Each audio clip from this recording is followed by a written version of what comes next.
Yeah, I'll see.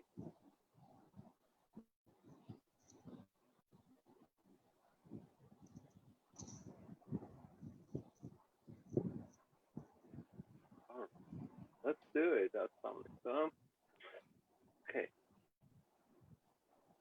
अस्सलाम वालेकुम। London living with Rizwan Rashid के साथ रिजवान रशीद आपकी खिदमत में हाजिर है। और आज हम लंदन से डायरेक्ट पाकिस्तान जा रहे हैं और पाकिस्तान में हम एक खास मकसद के लिए जा रहे हैं, क्योंकि बहुत सारे लोग जो नॉर्थ अमेरिका में रहते हैं उनको मालूम है कि स्टॉक एक्सचेंज के साथ कैसे वो डील करते हैं, कैसे उनके साथ काम करते हैं। मैं पिछले 22 साल से फाइनेंशियल वर्ल्ड के साथ मुंसलिक रहा हूँ और यहाँ पे हम देखते हैं कि स्टॉक एक्सचेंज इस वक्त जब कोविड-19 आया तो बड़ी ही उसकी दर्दगू हालात हो गए, डाउनफॉल शुरू हो गया, पैनिक हो गया। नॉर्थ अमेरिका में बहुत सारे लोग अपनी रिटायरमेंट RRSP या 401k प्लान में इन्वेस्ट करते हैं और उसका खास मकसद ये होता है कि उनकी रिटायरमेंट में वो अपने मनी को कंट्रोल कर सकें। उसके सिलसिले में वो इसी वजह से स्टॉक्स में जाते हैं। हमारे यहाँ पे नॉर्थ अमेरिका में करीबन 8 से 13% के करीब आपको नॉर्मल रिटर्न मिलता है, unless you are in a different form of aggressive investing. लेकिन पाकिस्तान की सूरत हाल डिफरेंट है और बारहा ये सवाल आया कि हम पाकिस्तान स्टॉक एक्सचेंज के बारे में बात करें। उसके अलावा मेरे कुछ स्टूडेंट जो कैनेडियन ट्रेनिंग एकेडमी के साथ मुंसलिक हैं वो भी चाहते हैं। तो हम जानना चाहते थे कि हम इस मौजू पे कैसे काम करें। तो मेरी बड़ी खुशकिस्मती कि मैं जवाद हफीज से मुलाकात हुई online with the blessing of कोविड-19। जबकि क्राइसिस है, वी आर फाइंडिंग अपॉर्चुनिटीज। और जवाद का नाम पाकिस्तान में हर एक ने सुना होगा। He is one of master in Pakistan stock exchange की बहुत सारी वीडियोस हैं यूट्यूब में, फेसबुक पे भी हैं, बड़े एक्टिव। आज हम उनसे जानना चाहेंगे from a beginner aspect of stock exchange as well as at a higher level के कैसे हम जो तारकीन वतन है वो पाकिस्तान स्टॉक एक्सचेंज में कैसे इन्वेस्ट कर सकते हैं और क्या उसके डिफरेंट तरीके हैं। So please help me welcome Jawad Hafeez साहब। अस्सलाम वालेकुम। वालेकुम अस्सलाम। क्या हाल है रिजवान भाई आपका? सर बिल्कुल ठीक ठाक। Thank you very much for joining live. I know वहाँ पे 9 बजे हैं, 9 बजे के करीब हैं और हम इस वक्त आपको हम तंग कर रहे हैं। यहाँ पे सुबह सुबह का वक्त है। मैं अभी नाश्ता किया है तो मैंने कहा आपसे जरा स्टॉक के बारे में बातचीत कर दें। आप भी स्टॉक एक्सचेंज तो बंद है तो इसका मतलब आपके पास थोड़ा सा टाइम है हमें देने के लिए। My player sir, my player. सबसे पहले तो मुझे इस बात की खुशी है कि ओवरसीज पाकिस्तानीज जो हैं उन तक हम अपना मैसेज ले जा सकते हैं। जैसे अभी थोड़ी देर पहले हम बात कर रहे थे कि नाइकॉप कार्ड जो है ओवरसीज पाकिस्तानियों के पास अगर वो कार्ड हो और उनका 1 लाख रुपए का पाकिस्तान के किसी भी इलाके में बैंक अकाउंट हो तो they can open up brokerage account without visiting Pakistan. ये उनके पास फैसिलिटी है। अच्छा, सेकेंडली मेरी जरा थोड़ी सी सोच जो है, प्राइम मिनिस्टर साहब जैसे हमारे ऑफ एंड ऑन ओवरसीज पाकिस्तानियों को जगाते रहते हैं या उनमें बहुत पॉपुलर हैं, तो मेरी सोच थोड़ी सी डिफरेंट है पीएम साहब से इस मामले में। मैं चाहूंगा काश वो भी इस तरह मेरी तरह लोगों को ये बात कहें। मैं बिल्कुल आपको ये नहीं कहूंगा कि आप अपने डॉलर जो कमाए हुए हैं वो पाकिस्तान को वैसे ही दे दें। मैं उसकी बजाय आप लोगों से ये कहूंगा कि आप ये फेवर अपने मुल्क से, क्योंकि मुझे पता है ओवरसीज पाकिस्तानी पैट्रियट हैं। मैंने अमेरिका भी विजिट किया है, कुछ 30 के करीब कंट्रीज दुनिया की मैंने विजिट की हैं। जहां जहां भी मैं गया हूं पाकिस्तानियों के दिलों में मैंने दर्द देखा है। आप अपना पैसा अपने किसी रिश्तेदार को भी मत दें, अपने नाम पे पाकिस्तान में आप रिमिट करवाएं अपने बैंक अकाउंट में थ्रू लीगल चैनल, ताकि एक नंबर 1 फायदा ये होगा कि उसके फॉरेन एक्सचेंज रिजर्व्स हमारे बेहतर होंगे। नंबर 2, आप लोगों को क्या फायदा होगा? आप लोगों को ये फायदा होगा कि आप उससे पैसा कमाएंगे। आप एक तो आप जहां पे जिस मुल्क में रह रहे हैं थोड़ा सा ओवरसीज आपके पास एक जिसे कहते हैं कुशन हो जाएगा इस मुल्क से बाहर भी। अल्लाह ना करे, अल्लाह हालात अच्छे रखे, लेकिन हमने देखा कि जब वर्ल्ड कोई डिजास्टर आता है तो अब छोटे बड़े मुल्क अमीर गरीब बराबर हो जाते हैं। तो वो जिसे कहते हैं कि never put all your eggs, तो यहाँ पे यह है कि never put everything in one egg. क्योंकि यूएसए में कोई बंदा है उसने सारा पैसा यूएसए में रखा हुआ है, और कभी वो पाकिस्तान आता है तो उसका अगर यहाँ पे भी कुछ एसेट्स हो तो वो ज्यादा मेरा ख्याल एंजॉय करेगा। क्या ख्याल है रिजवान भाई इस पे आपका? मैं आपसे एग्री करता हूँ। एज अ पोर्टफोलियो मैनेजर हमेशा से डाइवर्सिफिकेशन तो होती है इंडस्ट्री में, ममालिक में, करेंसीज में, हर तरह की। तो ये जबरदस्त आइडिया है। और खास तौर पे मेरा ख्याल है कि जो नॉर्थ अमेरिकन तारकीन वतन है उनको रेट ऑफ रिटर्न से बड़ा होगा, क्योंकि हम बहुत सारे सवाल ये ऐसे आते हैं कि ये मैं बॉन्ड मार्केट में फिक्स इनकम में इन्वेस्ट नहीं करना चाहता क्योंकि मुझे इंटरेस्ट नहीं लेना। तो जब आप इन्वेस्टमेंट स्टॉक में करते हैं तो वो बेसिकली आप कारोबार में हिस्सा ले रहे हैं, और कारोबार में जो मुनाफा होगा तो वो हलाल है।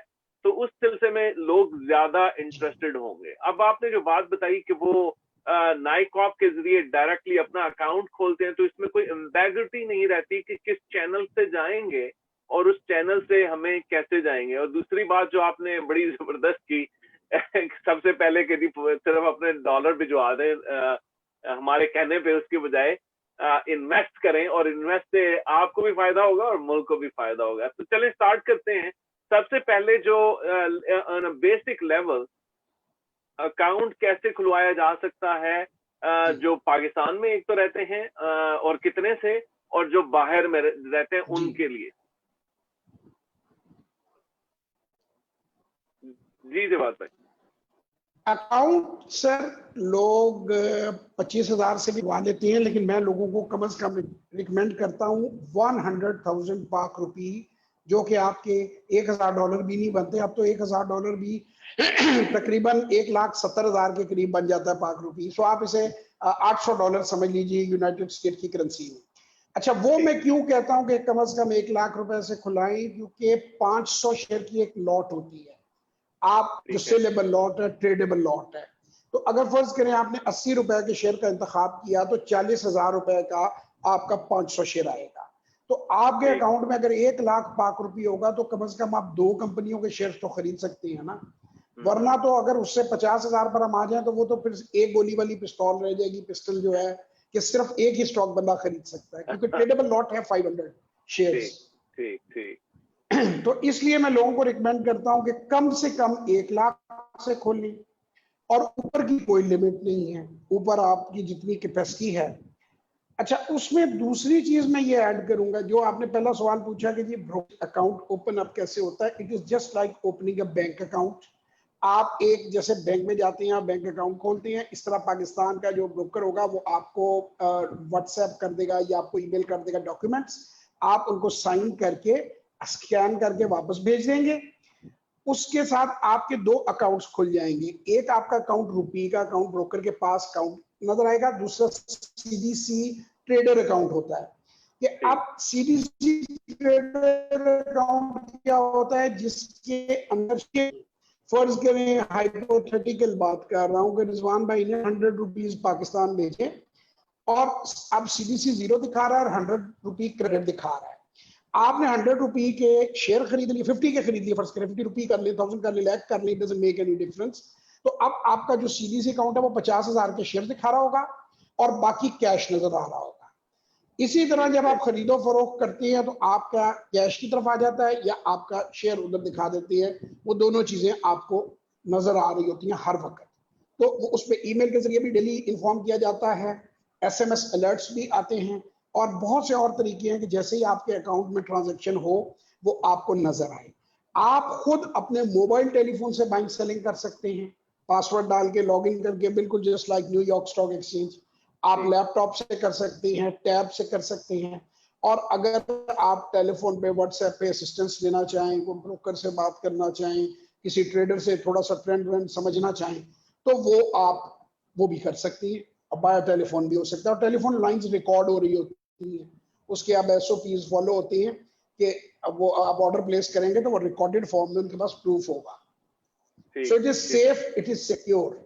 अच्छा, अब ये ट्रेड जो आपका जो ब्रोकर है वो भी सारे ऑनलाइन है, हम उनको सिलेक्ट कर सकते हैं ऑनलाइन में ही, चाहे वो पाकिस्तान में रह रहे हैं या बिल्कुल। आप www.psx.com.pk के ऊपर जाएं, या गूगल पे वैसे ही PSX की ऑफिशियल वेबसाइट जो है उसको सर्च कर लें, आपके सामने ब्रोकर्स की लिस्ट खुल जाएगी A to Z।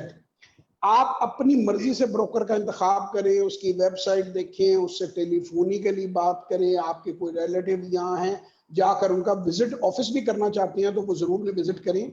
वैसे वो पुराने दिन थे जब ये डॉक्यूमेंटेशन नहीं थी कि ब्रोकर्स के बैठने वगैरह का इम्कान था। अब FATF की वजह से बहुत डॉक्यूमेंटेशन हो गई है, ब्रोकर्स को सिक्योर कर दिया है, और उसके बाद रेगुलेटर बहुत एक्टिव हो गया है।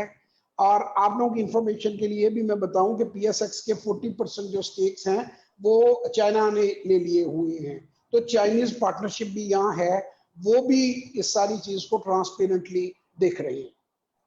सही। इस वक्त हमारे साथ तो ट्रांसपेरेंसी अब हर बहुत सारे नाजरीन हमारे साथ ज्वाइन कर रहे हैं फेसबुक पे। मैं सबको नाम बताता हूँ। फरहान जब्बार हैं, मोहम्मद सलीम, शफीक अहमद, फजल महमूद, डॉक्टर फजल महमूद पेंसिल्वेनिया से मेरे बड़े जबरदस्त दोस्त हैं और बड़े जबरदस्त स्पीकर भी हैं।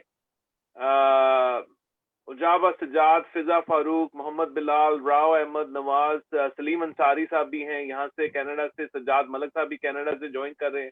तो मैं सबको ये गुजारिश करूंगा कि आप थैंक यू फॉर ज्वाइनिंग, और आप हमें सवाल भी कर सकते हैं अपने फेसबुक पे, तो फिर हम जवाब से उन सवालों के जवाब बाद भी लेंगे।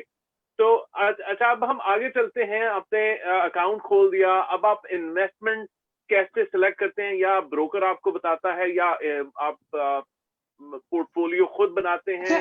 What is the process? मैं यहाँ पे आपको थोड़ा सा करेक्ट कर दूं, ये पूरी दुनिया में अक्सर लोग, आप मुझे छोड़ दें, मैं पीटर लिंच की आपको किताब one upon the Wall street का हवाला दे देता हूँ। जी जी। ब्रोकर जो है सर, बेसिकली ब्रोकर एक ट्रैफिक पुलिस के सार्जेंट की तरह है। ब्रोकर का काम ट्रैफिक निकालना है। ट्रैफिक इस सूरत में क्या है कि आपके रुपी से शेयर और शेयर से रुपी की जो ट्रांजैक्शंस हैं उनको स्मूथ बनाना और उनको अपडेट करना, ये उसकी रिस्पॉन्सिबिलिटी है। और हर ट्रांजैक्शन आप PSX के अंदर रिपोर्ट होती है और रिकॉर्ड होती है, और 10 साल तक आपका रिकॉर्ड रहता है। यानी आप जब अपना यूनिवर्सल आइडेंटिफिकेशन नंबर एक जनरेट होता है आपके ID कार्ड के अगेंस्ट, जिसे UIN कहते हैं, उस UIN के साथ आपका हर ट्रेड रिकॉर्ड होता है। सो ब्रोकर की प्राइम रिस्पॉन्सिबिलिटी सिर्फ इतनी है कि वो आपकी ट्रांसपेरेंट बाइंग सेलिंग हो जाए, इससे आगे की जिम्मेदारी उस पर नहीं बनती। अच्छा, अब होता क्या है, ये मैं पीटर लिंच साहब की किताब one upon the Wall street, जो फिडेलिटी के फंड मैनेजर रहे हुए हैं, हेड रहे हुए 13 साल तक, एक नोन फिगर है, मैं उनकी बात इसलिए कोट करता हूं कि लोगों को ऑथेंटिकेटेड ज्यादा लगती है, बात हम उनकी कहें। वो कहते हैं कि अगर जितनी एक फ्रिज लेने से पहले लोग रिसर्च करते हैं ना, इतनी स्टॉक खरीदने से पहले रिसर्च कर ले तो you will hardly lose money. होता क्या है कि जब हमने स्टॉक लेना है, हम किसी व्हाट्सएप ग्रुप में घुस जाते हैं, या हमारे यहाँ पाकिस्तान में, या इवन वॉल स्ट्रीट पे भी जो बंदा वहां डेस्क पे बैठा होता है ना सामने, उसको कहते हैं लॉट ऑपरेटर। वो बेसिकली क्लर्क होता है, उसका काम है डॉक्यूमेंट्स पूरे करना। हम समझते हैं कि वो प्रो है। मुझे आप बताएं कि एक पैसा बनाने की जो फील्ड है, उसका प्रो कभी डेस्क पे 8 घंटे बैठकर लोगों के टेलीफोन लेगा? Out of question, impossible. अच्छा, हम जब उसके कहने पे बाइंग सेलिंग शुरू कर देते हैं तो फिर नतीजा जो है वो अच्छा नहीं निकलता, तो फिर हम कहते हैं कि यार ये बात अच्छी नहीं है। हालांकि इसमें रिस्पॉन्सिबिलिटी हमारी अपनी है। सबसे पहले मैं आपको ये कहूंगा कि 600+ वीडियो ट्यूटोरियल मेरे YouTube पे फ्री ऑफ कॉस्ट पड़े हुए हैं। आप मेरा नाम गूगल कर लें, अभी गूगल कर लें बेशक कहीं से, JAWAD जवाद HAFEEZ फीस, तो आपके सामने वो खुल जाएगा। आप वो खुद देखें, खुद एनालाइज करना सीखें, आपको कोई प्रॉब्लम नहीं आएगी। PSX का डेटा पोर्टल है जिसपे पिछले 3-4 साल की जो है उसकी EPS भी दी हुई है, उसपे चार्ट्स भी अवेलेबल हैं। Complete information Pakistan stock exchange ने प्रोवाइड की हुई है डेटा पोर्टल के ऊपर, सिर्फ उसको आपने देखना है। और आप जब उसको एक बार खुद देख लेते हैं तो कम से कम इतना तो मैं समझता हूँ हर बंदा देख सकता है कि लास्ट 3 ईयर से ये कंपनी कभी लॉस में तो नहीं गई, पिछले 3 साल में इसने कितना डिविडेंड दिया है, सब लिखा हुआ है वहां। सही। अच्छा, अब तो थोड़ी सी तहकीक करके बाइंग सेलिंग करें। नहीं, दैट्स बहुत जबरदस्त आपने बात की कि ये हम लोग ना वो व्हाट्सएप ग्रुप में चले जाते हैं और वहां से स्टॉक एक्सचेंज को देखना चाहते हैं, अनलेस आप रियली एक ब्रोकरेज में जाते हैं और उनसे पूरा पोर्टफोलियो डिजाइन करते हैं, क्योंकि आपके जो रिस्क टॉलरेंस है उसकी बेस पे पोर्टफोलियो डिजाइन होता है और वहां पे जी आते हैं। अच्छा, अब जी पाकिस्तान के हवाले से मैं एक बात करूं, मेरे बहुत सारे स्टूडेंट से राब्ता होता है, वो समझते हैं कि स्टॉक एक्सचेंज ऐसे है जैसे हम रोज की दिहाड़ी लगा लेते हैं कि जी हमने इतने लाख रुपए इन्वेस्ट किया तो मैं at the end of the day 10,000 बना के यहाँ से निकल जाऊंगा। अमेरिका में डे ट्रेडिंग एक बड़ा शुगल था और ये बिकम अ प्रोफेशन। अब वो नहीं रहा, क्योंकि it's a very tough market और इसमें आर्टिफिशियल इंटेलिजेंस आ गई है, उसमें बहुत सारी ऐसी चीजें आ गई हैं जिसमें जो छोटे इन्वेस्टर हैं वो खास तौर पे पिटते हैं, जो बड़े इन्वेस्टर हैं दे स्टिल मेक मनी।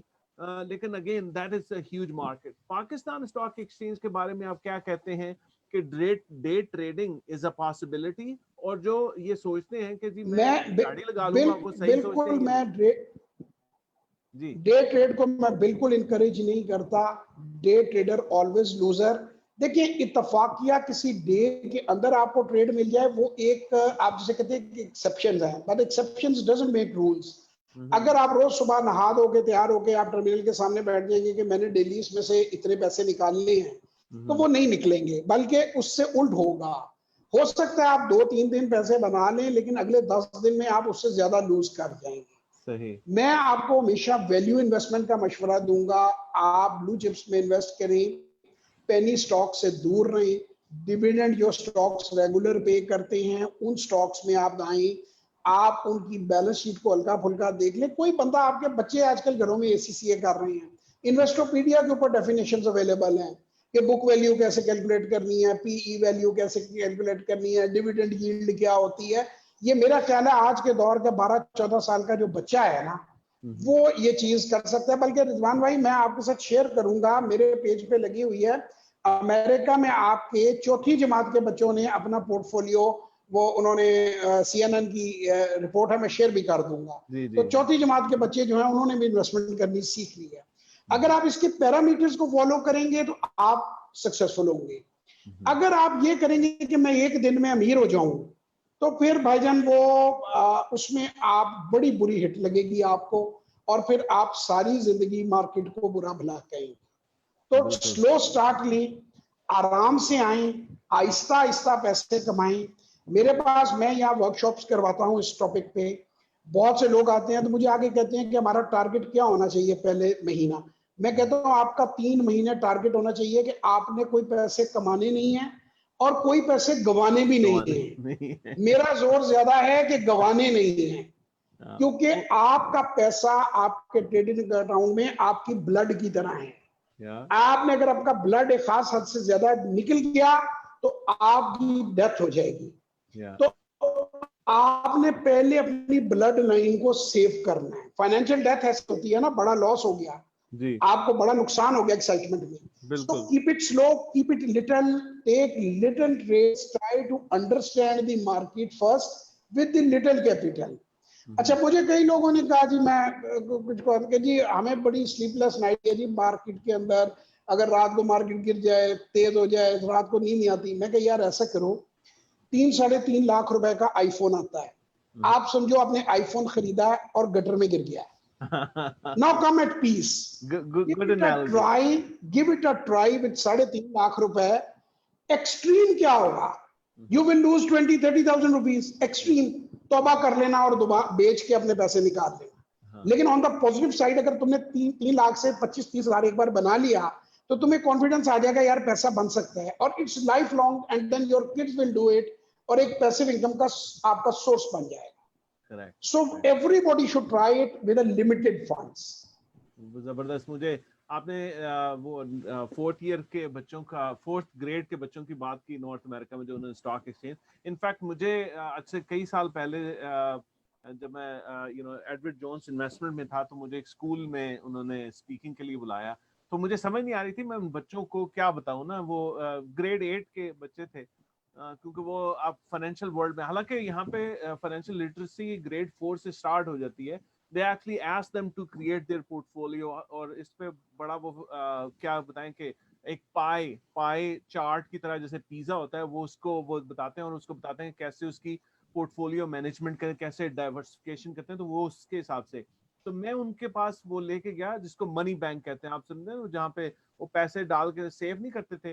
तो एडवर्ड जी जी जी जी इन्वेस्टमेंट जी जी एक वो ऐसे बनाई जिसमें डिफरेंट खाने थे, एक खाना नहीं था, डिफरेंट खाने थे, 5 खाने थे। एक में ट्रेवल अलाउंस, एक में रीडिंग बुक, एक में लेयर, एक में क्या। तो वो 5, तो मैंने उसके हिसाब से उनको लेक्चर दिया। तो it was very well received. उसके बाद पता नहीं 300-400 स्कूलों में मैं गया और लोगों को बताया। लेकिन अगेन ये स्टार्ट होता है बचपन से, और now the information is all over the place. लेकिन इंफॉर्मेशन को नॉलेज में कन्वर्ट करने के लिए आपको खुद इन्वेस्टमेंट में आना पड़ता है।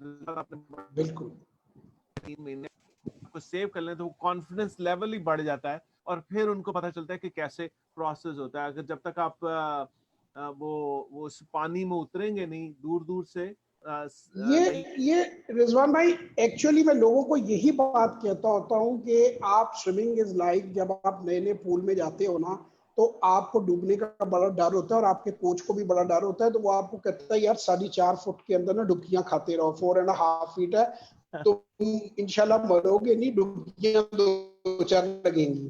ठीक और वो ठीक। आप देख भी रहा होता है कि कहीं 4.5 फुट में भी ना। तो ये जो पहले 2-3 महीने है ना, ये मेरा यही मकसद है कि तुम 4.5 फुट में रहो।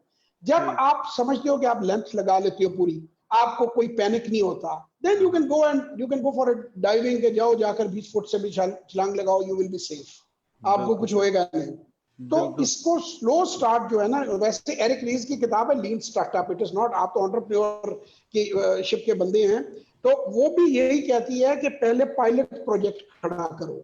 तो इसी तरह पहले आप थोड़ा सा पैसा लगाकर अच्छी तरह वाटर्स को टेस्ट करें, आपका कॉन्फिडेंस लेवल बूस्ट हो जाए, तो फिर उसके बाद आप आहिस्ता आहिस्ता उसमें इजाफा करते हैं। बिल्कुल सही, जबरदस्त। अच्छा, अब हम आगे चलते हैं। उसमें देखते हैं कि लॉन्ग टर्म इन्वेस्टमेंट में ओवरसीज पाकिस्तानी वो सेक्टर किस में आए इस वक्त? हाईएस्ट सेक्टर जो नॉर्थ अमेरिका में है वो टेक है, बैंकिंग है, और दूसरी तरफ अगर आप हाई रिस्क हाई रिवॉर्ड में जाते हैं वो है माइनिंग या आप मादनियात के हवाले से।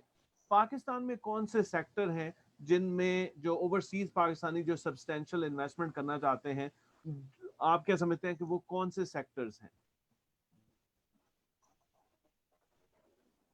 पाकिस्तानी जो सेक्टर इस वक्त अच्छे जा रहे हैं, ऑटोमोबाइल आग में था, लेकिन आपको पता होगा चूंकि फाइनेंशियल वर्ल्ड से हैं कि ऑटोमोबाइल इज अ साइक्लिक, जब इकोनॉमी तेज होती है तो ऑटोमोबाइल ऊपर जाता है, जब इकोनॉमी थोड़ी, आजकल जैसे कोविड-19 ने हर चीज को ब्रेक लगा दी, तो फॉर द टाइम बिंग तो आप ऑटोमोबाइल पे न जाएं।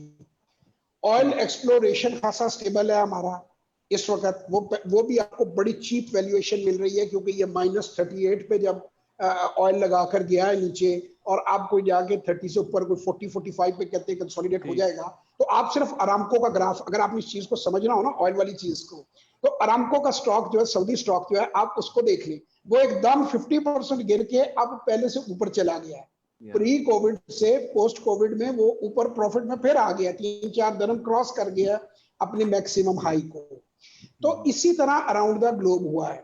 आपका एक तो ऑयल एक्सप्लोरेशन सेक्टर इस वक्त बहुत अच्छा है। फर्टिलाइजर सेक्टर आपका बड़ा ही स्टेबल सेक्टर है, क्योंकि Pakistan is short of fertiliser, आपको इंपोर्ट करनी पड़ती है, तो जो फैक्ट्रियां लगी हुई हैं फाइनेंशियली स्टेबल है, उनकी प्रॉफिटेबिलिटी अच्छी है, तो आप फर्टिलाइजर उसमें पिक कर सकते हैं। बिजली बनाने के जो कारखाने हैं, आपको पता है बड़ी मुश्किल से लोड शेडिंग अब भी आके बराबर ही हुई है, कभी शुरू हो जाती है कभी खत्म हो जाती है। बिजली बनाने का कारखाना भी दिन रात चल रहा है, कोविड और no covid, they are making money.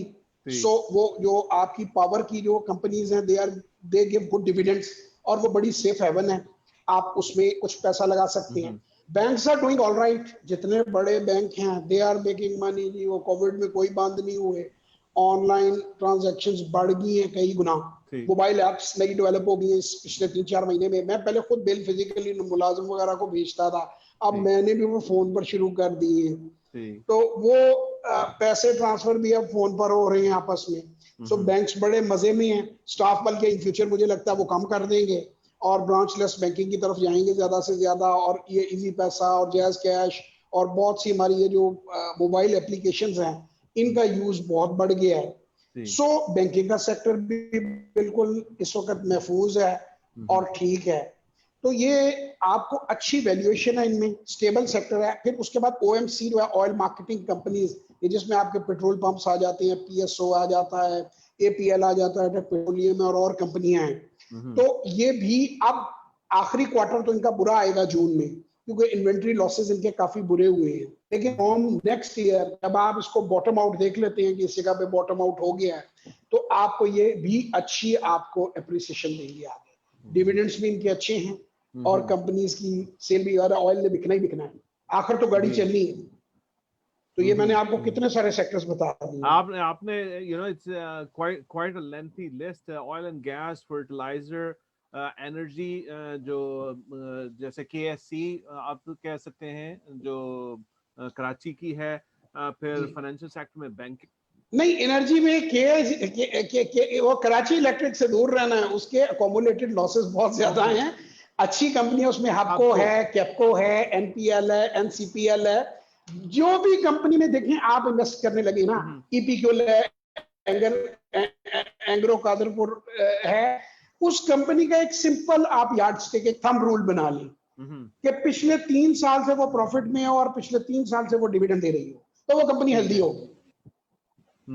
तो केएल से दूर रहे। कराची इलेक्ट्रिक का नाम आपने ले दिया था, वो बहुत प्रॉब्लम्स में है, तो उसको मैं कहता हूं कि you should stay away from that. सही।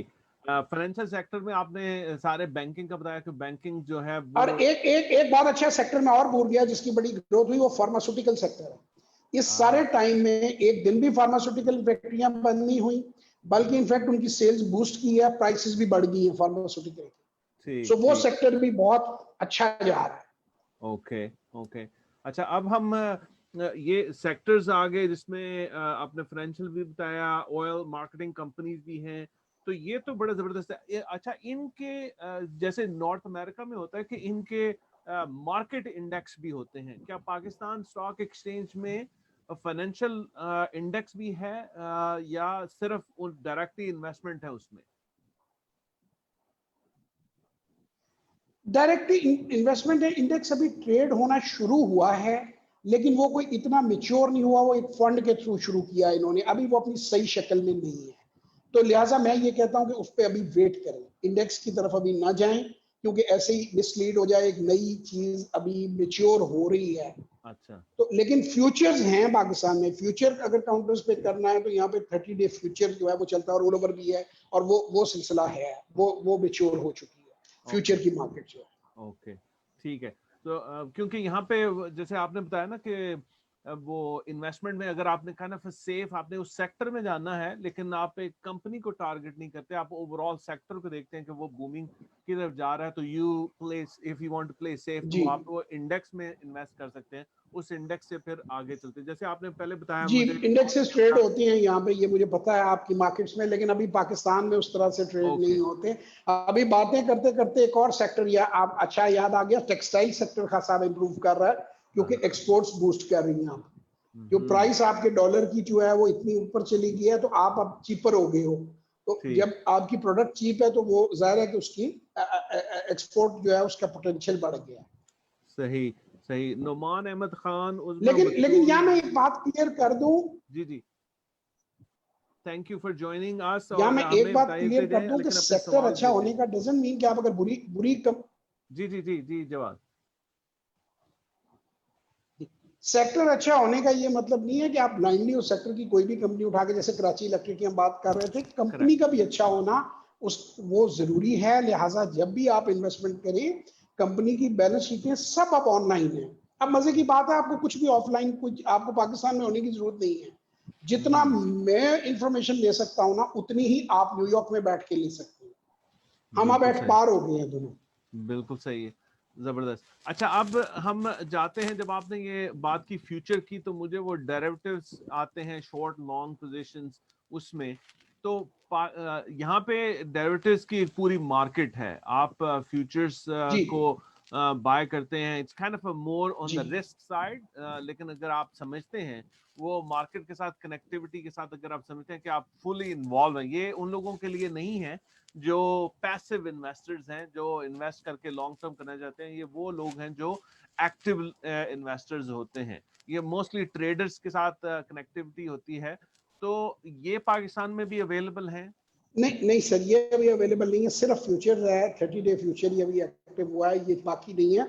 लेकिन इसके बारे में वॉरेन बफेट साहब की कोट्स अगर आप पढ़ लें तो वो he is very much against, वो ये कहते हैं कि ऐसा ऐसा America is being converted into future America, and लोग जो है पागलों की तरह ये इसकी डेरिवेटिव्स की तरफ जा रहे हैं, he is very much against. अच्छा मैं आपको एक बात कहूंगा जी, मैंने जितना विजडम उस बंदे का इन्वेस्टमेंट में देखा है, मैंने उनकी बड़ी बुक्स पढ़ी है,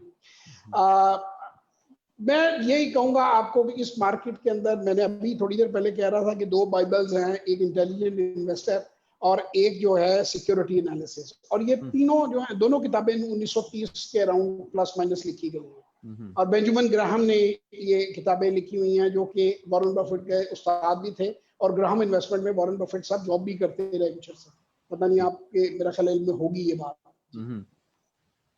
तो ये जो ओल्ड स्टाइल है ना इन्वेस्टमेंट का, देखिए बेसिक मैं लोगों को समझाता हूँ, वो स्टॉक मार्केट में ना कोई नई चीज ढूंढने की कोशिश करते हैं। मैं उन्हें कहता हूँ यार ये कोई नई चीज नहीं है, you are buying a business and you are selling a business. आप ये समझो कि नाना जी की बेकरी है या दादाजी की कोई फैक्ट्री है, जिसमें आप अपना हिस्सा खरीद भी सकते हो और बेच भी सकते हो, आप उसमें पैसे इन्वेस्ट भी कर सकते हो, निकाल भी सकते हो। इसमें सिर्फ आपके पास ये लिबर्टी है कि आप फैक्ट्री में चाहो तो पैसा डाल लो, चाहो तो पैसा निकाल लो। या इसको मैं और आसान करके कह दूं कि फैक्ट्री में चले एक रेगुलर इन्वेस्टमेंट होती है, आपका कोई दोस्त है तो वो बाहर से ना कोई कंप्यूटर्स मंगवाता है, डेल के, एचपी के, किसी के मंगवाता है, तो आप कहते हैं यार कितने का कंटेनर है, वो कहते हैं जी 50 लाख का कंटेनर, आप कहते हैं यार 5 लाख मेरे भी डाल दो और प्रॉफिट में मुझे उस रेशो से 10% मुझे दे देना। So that is what is stock market, कि अगर ल्यूक्रेटिव बिजनेस होगा तभी आपको कुछ मिलेगा। अगर आप सट्टेबाजी में जाओगे, पेनी स्टॉक में जाओगे, तो वहां पे बड़े बड़े जायंट्स बैठे हुए हैं आपको बेवकूफ बनाने में, वो पंप एंड डंप में आपके साथ ऐसा काम करेंगे कि आप फिर समझ ही नहीं आएगी कि आपके साथ हुआ क्या है। So don't go and trade in penny stocks, always go for quality. Quality के स्टॉक में डील करो, आप कभी लूज नहीं करोगे।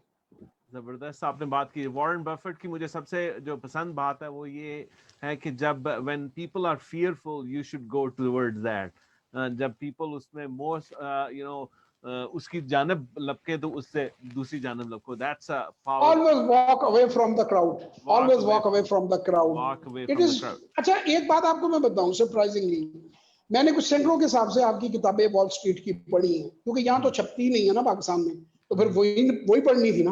वही रूल्स हैं भाईजान, वही रूल्स हैं, सेम रूल्स हैं मार्केट के, सेम क्राउड का बिहेवियर है, वही इंसेनिटी है, वैसे ही बबल्स बिल्ड होते हैं, वैसे ही झूठी खबरें फैलाई जाती हैं, और वैसे ही जो क्वालिटी स्टॉक में, मतलब कोका कोला का स्टॉक, वॉरेन बफेट साहब जो कहते हैं, जिलेट का, वो कहते हैं मैं रात को बड़े आराम से सोता हूँ कि सुबह इतने लोगों ने शेव करनी है तो मेरा प्लेट तो दिखना ही है। तो वही बातें हैं, यहाँ पर भी वही चीजें हैं। You live and breathe in this। मैं वॉरेन बफेट की एक बड़ी पॉपुलर वीडियो अगर आप YouTube पे जाएं तो वो सुबह, हमेशा सुबह वो 2 चीजें करता है। वो नाश्ते के लिए मैकडॉनल्ड की ड्राइव मैकडॉनल्ड जाता है जी, बिल्कुल। $2 का वो बफेट वो ब्रेकफास्ट लेता है। वो कहता है इसलिए क्योंकि मैं सबको बताना चाहता हूँ कि जिसमें मैं इन्वेस्ट कर रहा हूँ वही मैं खुद भी खा रहा हूँ और मैं मैकडॉनल्ड पे बिलीव करता हूँ। और दूसरा वो कोको कोला बहुत पीता है। हाँ जी, वो सामने रखी होती है उन्होंने, हर वक्त वो उसके इंटरव्यूज में होता है। तो वो it is kind of a living and breathing. तो इन्वेस्टमेंट ये नहीं है कि मैं कह कुछ रहा हूँ और मेरी इन्वेस्टमेंट ऐसे है, वो you actually believe in that company. जैसे आपने बताया कि ये मेरे दादे की कंपनी है, मैं उसमें पैसा लगाया है, it means my whole interest is in there, right? तो फिर उससे आपका वो होगा। अच्छा, पेनी स्टॉक के बारे में आपने बताया है जो कि बहुत मेरा ख्याल अट्रैक्टिव है। वो कहते हैं ना जब गुनाह में लज्जत ज्यादा होती है, जो मुरगन खाने होते हैं उनमें मजा तो बड़ा आता है लेकिन वो पेट बढ़ जाता है या वो गैस्ट्रिक हो जाती है। जो अच्छे खाने होते हैं वो उनको मजा नहीं आता खाने में, लेकिन आपकी बॉडी के लिए अच्छे होते हैं। इसी तरह पेनी स्टॉक्स भी जो हैं वो होते तो बड़े मजेदार हैं कि जी अभी ये इतने पे चला जाएगा और इतना मुनाफा होगा, लेकिन वो अक्सर बस्ट हो जाते हैं। अच्छा, अब सिर्फ पाकिस्तानी जो यंगस्टर हैं जो एक्चुअली स्टॉक एक्सचेंज में आना चाहते हैं, जी आपके कोर्सेज में भी आते हैं, आप उनको जी कहते हैं कि कम से कम ₹1,00,000 इन्वेस्टमेंट करते हैं और 3 महीने वो play safe kind of figure it out उसको करें जी मार्केट को, तो जी उसके जी बाद आप क्या समझते हैं कि उनका वो रेट ऑफ रिटर्न या उनको समझ आना शुरू हो जाता है मार्केट में और वो जी क्या उसमें से रिटर्न हासिल कर सकते हैं? देखिए, अगर एक इंसान अपनी अक्ल और अपना दिमाग खुला रखता है ना और एक्टिवली उस चीज को देखता है, हम्म। मैं समझता हूँ, ये भी फिर मैं again one up on the Wall Street को कोट करता हूँ। वो कहते हैं, if you are as smart as you can do 5 grades math, you can work hmm. In stock market. तो हम्म। पहली बात तो ये है कि आपको कोई चार्टर्ड अकाउंटेंट होने की जरूरत नहीं है। ये बहुत ठीक। बड़ी मिथ है कि you need to be a chartered accountant to work, या कोई अकाउंटिंग से या फाइनेंस से आपका ताल्लुक है तो आप तभी काम कर सकेंगे। ठीक। ऐसा नहीं है। अच्छा, it is basically math and some common sense, दोनों ठीक। का एक कॉम्बिनेशन है। अब 1 लाख रुपए से जो लड़का आया, बच्चा आया, उसने आहिस्ता आहिस्ता थोड़ी बहुत ट्रेडिंग की है, उसने कोई शेयर खरीदा है, उसने 12 15 20 ट्रेड किए हैं 3 महीने में, हम्म। उसको समझ आ गई खरीदा कैसे जाता है, बेचा कैसे जाता है, ब्रोकरेज कमीशन क्या चीज होती है, सीडीसी क्या है, रुपए से शेयर में, शेयर से रुपए में। सो लिहाजा वो बेसिक जो फाउंडेशन कोर्स है वो पास हो गया उसका। ठीक है। अब उसकी प्रॉब्लम जो है वो, उसकी जो प्रॉब्लम है वो आधी से ज्यादा रह गई ठीक है। और हल हो गई। 50% तो बेसिक तो उसने समझ ली ना, जो ठीक है। बेसिक जो चीज है वो तो उसने समझ ली। अब उसकी जो आगे की चीज है वो ये है कि थोड़ा सा और बैलेंस शीट को समझना, थोड़ा सा और चीजों को समझना। अब जब उसे 1-2 माह हो जाएंगे, थोड़े बहुत रिजल्ट्स भी कंपनियों के उसके सामने आएंगे, कुछ बोर्ड ठीक। मीटिंग्स भी उसके सामने हो जाएंगी, कुछ वो ज़ाहिर पीयर ग्रुप में, मैं लोगों को ऐसे करता हूँ जब मेरी वर्कशॉप अटेंड करते हैं लोग। अभी पिछली जो मेरी आखिरी वर्कशॉप थी वो 5 मुख्तलिफ ममालिक से लोग थे, उसमें 10 पाकिस्तान के डिफरेंट शहरों से थे। वो तकरीबन को 25-30 लोगों का एक बैच था। तो मैंने क्या किया, मैंने उनका बाद में एक व्हाट्सएप ग्रुप बना दिया। मैंने कहा मैं इसको एग्जिट कर जाऊंगा, मेरे पास टाइम नहीं है कि मैं आपको, आप वर्कशॉप में आपने सब कुछ, लेकिन आपने क्या करना है, एक दूसरे को ना सेल्फ सपोर्ट सिस्टम करना है। जिसको जो आता है ना समझ में इससे, और किसी को कोई भूल जाता है सर ने क्या बताया था, वो कहता सर ने ये कहा था, तो एक दूसरे का सेल्फ सपोर्ट सिस्टम बना लो। उस सेल्फ सपोर्ट सिस्टम का ये फायदा होगा कि आप बहुत ज्यादा गिरने से बच जाओगे, कोई गलती करने से बच जाओगे। तो यहाँ तो मैं ये एक सिस्टम जो है लोगों का कर देता हूँ कि आपने वर्कशॉप इकट्ठे की, अब आप आगे भी एक दूसरे के साथ इन टच रहो, आहिस्ता आहिस्ता सीखो। फिर उसके अलावा लोग मेरे साथ 1-on-1 सेशन में भी आ जाते हैं, उसमें भी उनकी कोई बात हो, कोई डिफिकल्टी आ रही हो, वो पूछना हो कि यार मैं क्या गलती कर रहा हूँ तो फिर हम उसको एक्सप्लेन कर देते हैं कि यार ये आपको ये चीज देखनी चाहिए। तो वो होता ये है कि वो एक जो पायलट प्रोजेक्ट आप लगाते हैं ना, 1 लाख 2 लाख से कोई अमीर तो नहीं हो सकता ना। 1 लाख से आप 1,000 कमा लेंगे, 3,000 कमा लेंगे, 30% पे 4,000 महीने का कमा लेंगे, इससे ऊपर क्या जाएगा, इतना ही गवा लेंगे। तो आपका डर निकल जाता है, आपको समझ आनी शुरू हो जाती है। फिर मैं कहता हूं कि 1 से अगेन 10 पे जंप ना करो, 1 से 3 पे करो, 3 से 5 पे करो, फिर उसको आहिस्ता आहिस्ता नहीं, 1 साल में जाओ 1 से 12।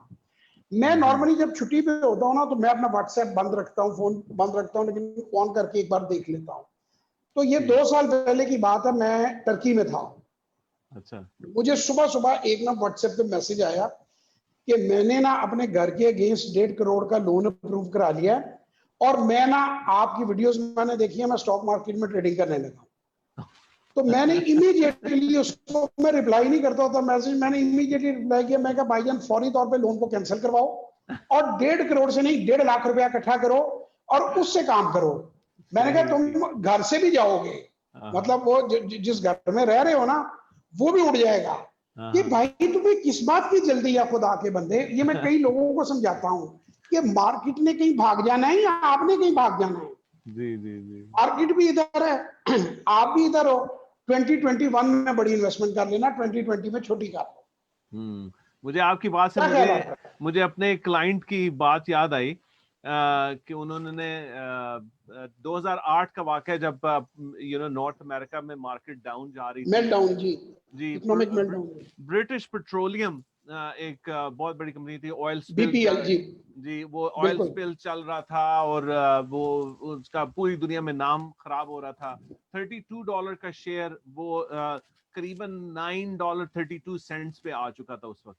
तो मैंने अपने एक इन्वेस्टर को बोला कि this is a great investment to do it. उन्होंने कहा ये तो कंपनी बंद होने जा रही है। मैंने कहा वो 100 ममालिक में कंपनी चल रही है, उसके इतने एसेट हैं, that's how the contract and everything. तो मैंने उन्हें इंसिस्ट किया कि ये अच्छा इन्वेस्टमेंट है, तो उन्होंने 1000 शेयर्स खरीद लिए $9000 पे, तकरीबन $10,000 के करीब उन्होंने इन्वेस्टमेंट की। अच्छा वो किस्मत का करना क्या हुआ कि वो उन्होंने स्पिल पे उन्होंने बड़ा डोनेशंस दी, सारा उन्होंने मार्केटिंग उनकी वो जो सिस्टम था पूरा उन्होंने डेवलप किया और वो दोबारा से रिवाइव होना शुरू होगी। तो क्योंकि वो बहुत बड़ी कंपनी थी, करीबन 3 महीने में वो $22 का शेयर हो गया। तो वो उसको बड़ी गौर से देख रहे थे। जैसे ही $22 का शेयर हुआ, वो कहते हैं कि $1 लाख लेके आ गए कि I want to buy more. तो मैंने कहा no, this is not the time to go more, you actually miss that boat. और ये मुझे भी नहीं पता था, this I knew it will go up, लेकिन $22 पे मैं आपको इंसिस्ट या रिकमेंड नहीं करूंगा। नहीं करूंगा। तो वो ऐसा है कि वो सूरत हाल ऐसी हो जाती है। अच्छा अब जो नए इन्वेस्टर्स हैं, सॉरी जो देखिए नए, अब यहाँ पे ये आपकी ये $22 वाली बात पे कहूँ, देखिए होता यही प्रॉब्लम है, जब आप मार्केट रेड होती है तो डर डर के बेचते जाते हैं। मैं जी उस जी वक्त जी, उन्हें कहता हूँ भाई पैनिक मत करो। जब ग्रीन होती है तो बढ़ बढ़ के खरीदते जाते हैं, बाजी नहीं आते। ये जो साइकी है ना, ये प्लेयर्स को पता है, बड़े प्लेयर्स को पता है कि उन्होंने माल आपको कैसे थमाना है। हमारे कराची में बोलते हैं कि माल पकड़ाना, जो कराची के है ना जो ब्रोकर, कि माल पकड़ा गया, माल फेंक गया, ये टर्मिनोलॉजी लोग मार्केट में बोलते हैं। अच्छा उन्हें पता है माल पहना गया, इस तरह के वो अल्फाज होते हैं उनके, वो जो ट्रेडर्स हैं वो माल, उनको पता होता है कि ग्रीड आंखों पे चढ़ा हुआ है। ये भी आपकी वॉल स्ट्रीट की फेमस कोट है, you make money in bulls and you make money in bears but the pigs get slaughtered। कि वो अंधे हुए होते हैं ना, दौड़े जा रहे हैं, सीधा दौड़े जा रहे हैं और ये नहीं देख रहे कि वैल्यूएशन बन रही है। ये आपका .com बबल जो है उसका भी यही हाल था। ये भी बुफेट साहब की कोट है, बफेट साहब की मैंने पढ़ी है कि किसी चीज के आगे भी .com लगा दो तो स्काई रॉकेट प्राइस हो जाती है उसकी। जी। एक जमाने में, अब नहीं है, माजी की बात है, एक जमाने, जी जी बिल्कुल। हाँ जी, अब तो खासी अकल आ गई है कि .com को भी लॉस होता है। जी जी जी। AOL और आई थिंक जी सर आप पूछ रहे थे, AOL.com और किसका मर्जर हुआ था, तो it was one of the strangest merger मैंने नॉर्थ अमेरिका में देखा था कि .com जिसके पास फिजिकल एसेट नहीं था, सिर्फ वर्चुअल वर्ल्ड थी, और उसने I don't remember which one, कोई जो स्टूडियो थी हॉलीवुड की, उसके साथ उसका मर्जर हुआ था। अच्छा अब इस पे हम दो और बातें रह गई हैं। एक तो ये कि सिक्योरिटी, और ये सवाल भी आ रहे हैं, शफीक अहमद साहब ने सवाल किया कि आप जो सब अकाउंट होते हैं, इन्वेस्टर सब अकाउंट, जो उनकी सिक्योरिटी के हवाले से क्या आप कहते हैं? और ये सवाल जो हमारे नॉर्थ अमेरिकन लोग हैं वो भी ये बड़ा पूछते हैं कि पाकिस्तान में जब हम इन्वेस्टमेंट करेंगे, हाँ हमारे नाम तो हो जाएंगे, इन्वेस्टमेंट भी हमें समझ आ रही ऑनलाइन, लेकिन उसकी सिक्योरिटी के हवाले से क्या है कि जी मैं अभी बंदा वो इन्वेस्टर, वो ब्रोकर, वो दुकान बंद करके चला जाए, हम कहाँ से वो चला भी जाए। पहले ऐसा होता था कि जब CDC अकाउंट्स नहीं होते थे ना, तो आपके अकाउंट पूल में पड़े होते थे ब्रोकर के पास। पूल का मतलब ये है कि एक बड़ी सी बाल्टी है, उसमें जैसे ईद में गोश्त होता है ना, ये अभी बड़ी ईद गुजरी है कि ये हमीद का लिफाफा है, ये मजीद का लिफाफा है, ये सुलेमान का लिफाफा है। अच्छा वो बाल्टी उलट जाए तो सबके लिफाफे गए, ठीक है। पहले वो होता था पूल में ब्रोकर के पास, और पूरे लिफाफे की जो हिफाजत कर रहा है वो अब्दुल मजीद कर रहा है। अब मजीद की मर्जी है, जितने मर्जी लिफाफे जितने मर्जी कर रहे, ठीक है। जब ये CDC आया ना, CDC ने ब्रोकर से राहत खींच लिया, ब्रोकर का हक नहीं रहा, आपका शेयर उसके पास नहीं है, उसका आपका शेयर आपके CDC सब अकाउंट में। ब्रोकर की दुकान बंद भी होगी तब भी वो आप ही क्लेम करेंगे जाके CDC से। आप कहेंगे जी ब्रोकर तो मर गया मेरा, या वो भाग गया मेरा, या उसका कोई ऐसी बात हो गई है तो मेरे ये शेयर ये मेरे CDC सब अकाउंट में पड़े हैं, आपको वो सीडीसी वाले कहेंगे जी बिल्कुल पड़े हैं, आप इसको जिस ब्रोकर के साथ आपने अकाउंट खोलना है वो खोल लें और उसमें आप शिफ्ट करवा दें। ठीक तो है। वो चूंकि उनके पास ही नहीं पड़े हुए, अभी आप समझिए कि वो गोश्त उठाकर लॉकरों में रख दिया गया है और लॉकर की एक चाबी आपके पास है, दूसरी चाबी सीडीसी के पास है। ये सिर्फ ब्रोकर ये करता है, पूल में से जब आपका गोश्त आता है या आपकी चीज आती है उसको उठाता है, जाके सीडीसी वालों को कहता है कि अपने लॉक से खोल के इसको अंदर रख दे। जब आप बेचते हैं तो वो फिर जाता है, वो कहता है ये देखो रिजवान भाई ने बेचा है, सेल किया है, मुझे इसमें से निकाल के दे, मैं ताकि आगे दूसरे के सीडीसी अकाउंट में डाल दूं। तो वो बस इतना ही अब उसका रोल रह गया है। वो भी उसको देते नहीं है, वो ये जरा इसको भी समझ लें, वो उसको नहीं देते, वो कहते हैं कि रिजवान के लॉकर से मजीद के लॉकर में या जवाद के लॉकर में डालना। कहते जी सर, दोनों का नंबर ही है। कहते जी सर, कहते डल गया, ठीक है। हाँ बिल्कुल, ये लो रसीद लो, उसको सिर्फ रसीद मिलती है। बड़ी जबरदस्त आपने वो एनालॉजी से बताया। तो यहाँ पे अब्दुल हमीद सैयद साहब, सज्जाद सिद्दीक मेरे बड़े अच्छे दोस्त इस्लामाबाद से, शहजाद अहमद इस्लामाबाद से, नासिर बशीर साहब, नवीद राजपूत और रिजवान अशरफ और मेरे दोस्त यहाँ पे जिमी सिंह टोरंटो से देख रहे हैं। तो वो अच्छा, ये बड़ी जबरदस्त आपने बताई। अब हम इस पे टैक्सेशन पे चलते हैं। अब नॉर्थ अमेरिका में जो इन्वेस्टमेंट पे जो रिटर्न आता है उस पे टैक्सेशन का भी डिफरेंट तरीके हैं। पाकिस्तान में टैक्सेशन का क्या है, स्पेशली जो ओवरसीज पाकिस्तानी उसको इन्वेस्ट करेंगे उस पे जो रिटर्न आएगा उसकी टैक्सेशन के हवाले से? पाकिस्तान में रिटर्न के ऊपर कोई टैक्सेशन नहीं है, सिर्फ सीजीटी है, capital gain tax, which is 15%। अगर मुनाफा होगा तो मुनाफे में से काट कर बकाया पैसे, वो भी वो खुद ही काटते हैं, आपको ऑडिटर भी नहीं चाहिए, आपने कुछ नहीं करना है। एनसीसीपीएल आपको एक रिपोर्ट इशू करता है साल के आखिर में, और महीने के महीने भी वो आपको स्टेटमेंट भेजते हैं, लेकिन वो महीने के महीने जो होती है वो फोटोकॉपी टाइप होती है, जस्ट टू इन्फॉर्म यू। साल के आखिर में वो आपको एक शीट निकाल कर देते हैं, आपका ब्रोकर भी ले सकता है, आप खुद भी जाके एनसीसीपीएल के कह सकती हैं। वो शीट निकालेंगे, चाहे आप 10 ब्रोकरों के साथ काम कर रही हो, कि भाई ये आपका टोटल आपने गेन किया, लाख रुपए से आप आए थे, आपने 1 लाख रुपए इस पे गेन किया, 15,000 रुपए कैपिटल गेन हमने काट लिया, 185 आपके अकाउंट में मौजूद है।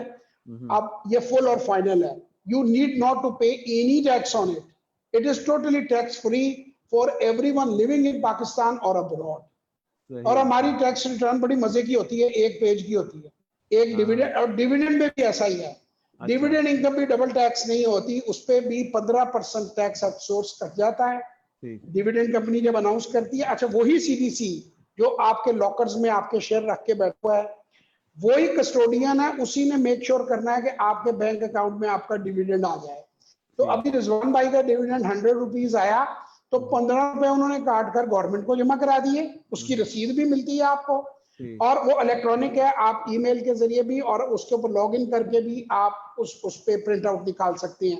तो आपकी टोटल, अगर आपने वहां पे डबल टैक्सेशन वाला कोई आपको परेशानी नहीं है, आप पाकिस्तान से वो सारी चीजें दिखा सकते हैं अपने वहां कि यार ये मैंने पैसा पाकिस्तान में कमाया है और ये मेरा वाइट पैसा है। आप अपने मुल्क में रिमिट भी करेंगे, आपको कोई मेरा नहीं ख्याल वहां पे टैक्स लगता है। डबल टैक्सेशन में मुझे पता है ड्यूल नेशनैलिटी में भी नहीं लगती। जी जी, बिल्कुल बिल्कुल सही। मैं यहाँ पे तफसीरुद्दीन साहब ऑटवा से ज्वाइन किया है। तफसीर भाई अस्सलाम वालेकुम, thank you very much for joining. तफसीर भाई एक्चुअली कनेडियन इंडो पाक पाकिस्तानी का उन्होंने एक जबरदस्त वर्चुअल उन्होंने किया है अभी रिसेंटली, और जिसमें बहुत सारे 50 से ज्यादा टेक कंपनीज ने कनाडा में उसकी एग्जीबिशन की और उससे बड़ा बिजनेस पाकिस्तान कंपनीज को दे रहा था। तफसीर भाई, मेरा ख्याल है हम दोबारा जवाद भाई को लेके आएंगे एक डिफरेंट फोरम पे, और हम लोगों में मजीद इस बारे में आगाही देंगे कि इन्वेस्टमेंट की दुनिया में जवाद भाई is providing a lot of tons of value to me. बहुत सारे लोग कह रहे हैं इंफॉर्मेटिव सेशन, हमें बहुत चीजें समझ आई, और मैं बड़ी खुशी है इसमें टैक्सेशन के हवाले से, क्योंकि जब आप मैं ये बताता चलूं काइंड ऑफ 411 के जब आप इन्वेस्टमेंट करेंगे उसमें पाकिस्तान में तो 15% आएगा, लेकिन आपको यहाँ पे भी डिस्क्लोज करना पड़ता है कि आपने कितनी इन्वेस्टमेंट से आपको रिटर्न मिला है। एंड इफ यू से कि वहां पे आपको टैक्सेशन हो चुकी है तो then you will not be able to pay that back. और अगर वो 15%, क्योंकि यही मैं बता रहा था, वो डिफरेंस अगर होता है तो सर वो या आपको 15% रिटर्न मिल जाएगा और प्रॉफिट है। जी जी बिल्कुल 15% इन केस ऑफ लॉस या in case of equal there is no tax. बिल्कुल कोई टैक्स नहीं है कि कोई फिक्स टैक्स आप पे है। आपने 100 रुपये कमाए हैं तो 15 रुपए जाएंगे, 85 आपके अकाउंट में। क्लीन टैक्स फ्री इनकम है फॉर एवर। सही सही आप ये धड़ल्ले से खर्च कर सकते हैं, धड़ल्ले से रिमिट कर सकते हैं अपने बिल्कुल मुल्क सही में। यहाँ पे आप बताएंगे भाई ये मेरी इन्वेस्टमेंट थी पाकिस्तान में, ये देखो ये मेरे डिविडेंड्स हैं, और करती है फॉरेन कंपनी। जबरदस्त। अच्छा अब लास्ट में आप क्या हमारे जो ओवरसीज पाकिस्तानीज हैं जो इन्वेस्टमेंट की दुनिया में पाकिस्तान के साथ आना चाहते हैं, उनके लिए आप क्या मैसेज देना चाहते हैं? आपने सेक्टर्स का बताया, आपने स्टार्टअप का बताया, जो कैसे आप स्टार्ट कर सकते हैं, ब्रोकरेज अकाउंट खोल सकते हैं। What advice you want to give them, and here is what I really want to hear, और जो हमारे लोग वो सुनना ये चाहते हैं। मैंने शुरू में बताया कि 8 से 13% रिटर्न है यहाँ पे। पाकिस्तान के रिटर्न के हवाले से आपने बताया KFC कराची के बारे में 100 इंडेक्स जो पिछले 23 साल का एन एवरेज रनिंग अबाउट 32%। तो ये तो बहुत डिफरेंस है, बहुत जबरदस्त है। तो ये तो बहुत हमें खींचेगा मैग्नेट की तरह। अब आप इस बारे में थोड़ी सी मजीद रोशनी डालें। मैं सबसे पहले तो जो पाकिस्तानी जहां मुझे सुन रहा है, मैं उससे अपील करूंगा, उससे रिक्वेस्ट करूंगा। मैं फिर रिपीट करूंगा, प्रोग्राम के शुरू में मैंने जो बात की थी कि प्राइम मिनिस्टर साहब की बात से मैं पार्शियली एग्री करता हूं, पार्शियली डिसएग्री नहीं करता। देखिए आपके डॉलर्स आपके मुल्क के काम आए, बिल्कुल ठीक है, लेकिन आपके बच्चों के भी काम आने चाहिए। मैं बिल्कुल नहीं कह रहा कि डॉलर भेजो छोटे भाई को और भूल जाओ। एक मैं उनको 2 मशवरे देना चाहूंगा जो पाकिस्तानी ओवरसीज हैं। एक प्रॉब्लम ये है कि आप प्लीज, मैं अगर मेरी को बात किसी को बुरी लग जाए तो मैं पहले माफी मांग लेता हूँ। आप लोगों के अक्सर रिश्तेदारों ने लूट मचाई हुई है। वो समझते हैं कि भाईजान जो है ना वो दरख्त पे चढ़े हुए हैं, और वो जैसे गुड़ियां लूटते हैं ना बच्चे, इस तरह वो डॉलर लूट रहे हैं। और वो जो है ना भाईजान इन्हें पैसे भेज दो, प्लॉट ले लिए इन्हें पैसे, और उसमें प्रैक्टिकली मेरी आंखों में लोगों मैंने देखा कि 30 लाख की चीज 25 में खरीदी गई है, 5 जेब में लग गए, उनको टीके भी लगाए जा रहे हैं। अच्छा, बूढ़े माँ बाप को उन्होंने इमोशनल करके वो एक टेलीफोन अब्बे से या अम्मी से करवा देते हैं, जिस बात तेरी बहन जो है वो परेशानी में आ गई है तो डॉलर कमा रहा है। तो पहले तो इस ब्लैकमेलिंग को बंद करें, अपने नाम पे इन्वेस्ट करें। उन डिविडेंड्स को बेशक अम्मी के पेचेक में डाल दें, वहीं से बैठे टिक टिक करके उन्हें कहें ले अम्मी हर महीने मैं आपको दे रहा हूं, आप खुद पे लगाएं या काले चोर को दे दें, I am out of it. कोई घर मत खरीदें जज्बाती होकर। पाकिस्तान में लोग क्या करते हैं, बहन भाई घर खरीदवा देती हैं कि अम्मी अब्बा जब जाएगा तो बस कब्जा करके बकाया हम यहाँ बैठेंगे, इसके बच्चे नहीं आ सकते। तो मैं आप सबको कहूंगा कि घर ना खरीदें, किराए पे घर लेकर दें, अपने पैसे स्टॉक मार्केट में इन्वेस्ट करें। बेशक जितने आपने अपने अम्मी अब्बू के लिए प्लान करना है अपनी फैमिली के लिए, उतने पैसे अपने नाम पे वहां रखें। हर महीने उन्हें चेक कर देते जाएं, जब तक वालिदैन ने उनकी खिदमत करें। जब वो चले जाते हैं तो अपने बहन भाइयों के हाथों डिसीव मत हो, बेवकूफ मत बने, उनको रियलाइज न करवाएं। मैं देखता हूँ वो बंदा दिन रात टैक्सी चला रहा है, उधर अमेरिका में बैठा हुआ दूध पी रहा है, खाना भी नहीं खा रहा। उसका भाई कहता है भाईजान तो ऐश कर रहे हैं। वो भाईजान $2000 आपके लिए क्या है, भाईजान एक मोटरसाइकिल लेनी है। तो ये आप लोग बेवकूफ खुद ना बने, उसकी बजाय उनको कहें कि ये आप अगर फर्ज करें वहां है ना, आप अपना अकाउंट ऑपरेट करने की भी उसे परमिशन दे देंगे तो वो पैसे खा नहीं सकेगा अंदर से, क्योंकि पैसा तो वहीं रहेगा, निकलेगा तो आपके नाम पे निकलेगा ना। ऑपरेट करने का पासवर्ड आपकी बेगम के पास हो, बहन के पास हो, भाई के पास हो, it can just operate, he can not withdraw money. अच्छा, मेरी जो अपील है उसमें 2 अपील। एक पाकिस्तान के लिए अपील है कि पाकिस्तान में प्लीज अपना पैसा रखें, अपने नाम पे रखें, चाहे आप डॉलर अकाउंट ही खोल के रख लें, अपने नाम पे रखें। पाकिस्तान में आपका पैसा आएगा, आपका मुल्क मजबूत होगा। लेकिन आप जब चाहें अपना पैसा आपको या आपके बच्चों को जरूरत है तो जरूर विड्रॉ करें। लेकिन अगर यहाँ पे आपकी फैक्ट्री लग गई है, फर्ज करें फर्टिलाइजर फैक्ट्री में अच्छा हिस्सा आ रहा है, 10-12% डिविडेंड हर साल आ जाता है, 10-15% आप ऊपर नीचे बेच के कमा लेती हैं, तो चले यार आपके मुल्क में भी अगर आपकी एक फैक्ट्री पैसा लगा रही है, एम्प्लॉयमेंट लोगों को दे रही है, तो वो पैसा आप उसमें से मुनाफा विड्रॉ करते रहें, कैपिटल इन्वेस्टमेंट को यहाँ रखें। क्योंकि होता ये है फॉरेन फंड्स आते हैं, मैं वो पॉलिटिक्स साइड पे नहीं जाना चाहूंगा, वो आप सब समझदार हैं, सब समझते हैं कि कौन गेम, तो फौरन पैसा विड्रॉ करते हैं हमारे पीठों से या हमारे मुल्क से जब हम सबसे ज्यादा उस पैसे की जरूरत होती है।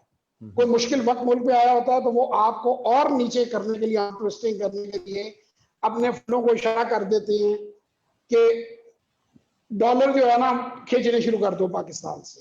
वो वक्त आता है जब आपकी माँ को, आपकी धरती माँ को, आपकी बेटों की जरूरत है। आपने अगर उस वक्त आप जोश में आके कहेंगे बेटा तुम 1 निकालोगे हम 10 भेजेंगे, और अपने नाम पे भेजो। मैं किसी को इमरान खान साहब की तरह नहीं कह रहा कि वो डॉलर यहाँ पे दे दें, डैम बन जाए या सड़क बन जाए, मैं नहीं कह रहा भाई, लेकिन अगर फैक्ट्री में पैसा लगा दोगे तो आपको क्या नुकसान है? आपको डिविडेंड भी मिलेगा, कैपिटल गेन भी मिलेगा, और आपके बहन भाई और अम्मी अब्बू के लिए बजाय जो घर खरीदने के उल्टी पुल्टी प्रॉपर्टी, छोटे भाई को आप अजीब सा, अच्छा वो अजीब अजीब मंसूबे लेके आते हैं। वो इंग्लैंड से आते हैं मीरपुर में मीट प्रोसेसिंग प्लांट लगाने के लिए। वो बंदा कहते हैं यार खुदा का वास्ता है यार, यहाँ पे हम कसाई ने आपको उड़ा के रख देना है। कोई आता है वो कहता है मैं दूध का प्रोसेसिंग प्लांट लगा देता हूँ। और भाई हर जमीन फर्क है, ऑटोमेटिक कार पार्क लगा देता हूँ। यार ये चीजें नहीं चाहिए, यहाँ पे ये नहीं चलती हैं। तो जो चल रही हैं, जो स्मार्ट मैनेजर्स पैसा आ रहे हैं, जो फैक्ट्रियां प्रॉफिट बना रही हैं, यार उनमें लगाओ, और उसमें से चेक अपनी अम्मी अबू को भी दो, बहन भाई को भी दो, और पैसा आपका प्रिंसिपल जो है वो सेफ है। So please I beg, I request, for the sake of your country, for the sake of your Motherland, invest in Pakistan. Cement में क्या उन्होंने ऐसे इन्वेस्टमेंट की हुई है यहाँ, वो आपके यूके के हैं। सही।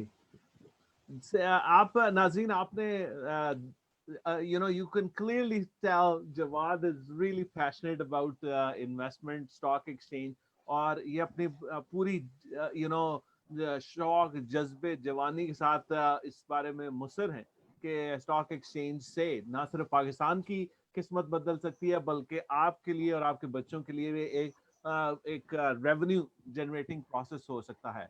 जवाद, आपने बड़ी डिटेल में हमारे नाजरीन को बताया। मेरा ख्याल है ये एक सेशन ये लाइव होगा, उसके बाद ये चैनल पे जाएगा, तो मुझे उम्मीद है कि बहुत सारे और सवाल उठेंगे, बहुत सारे और चीज़ों के बारे में, यानी we have to go little bit deeper. तो मैं शायद आपको दोबारा तकलीफ दूं, हम दोबारा इस पे एक और फॉलो अप सेशन करेंगे।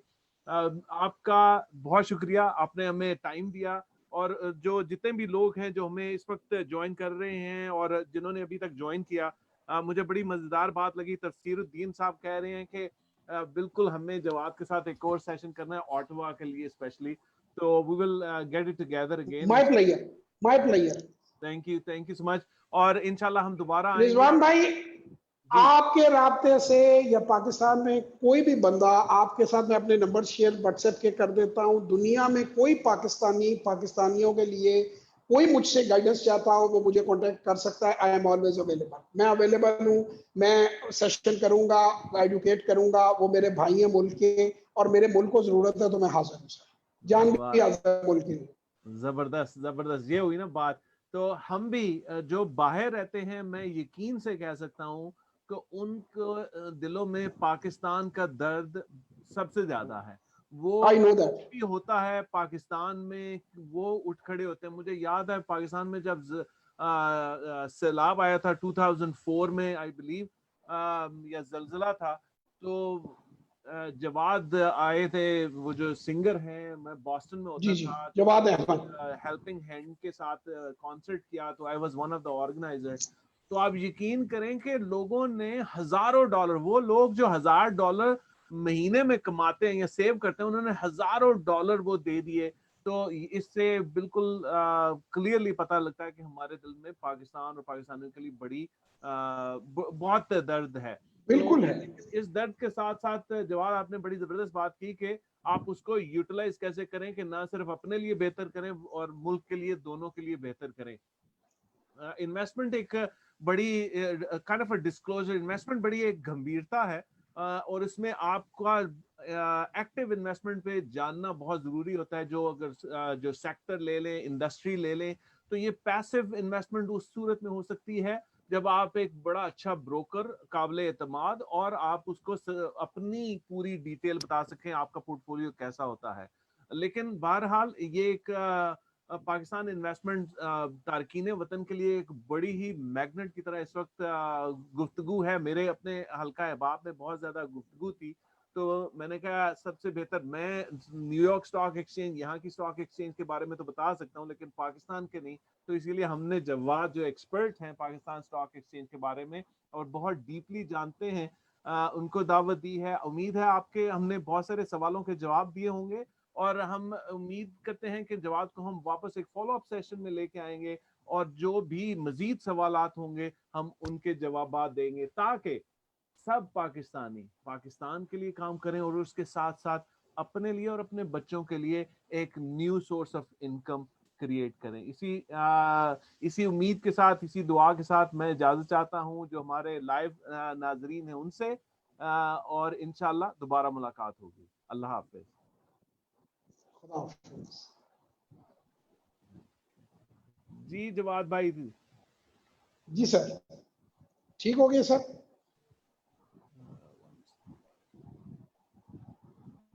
जी thank you so much Jawad, it was awesome.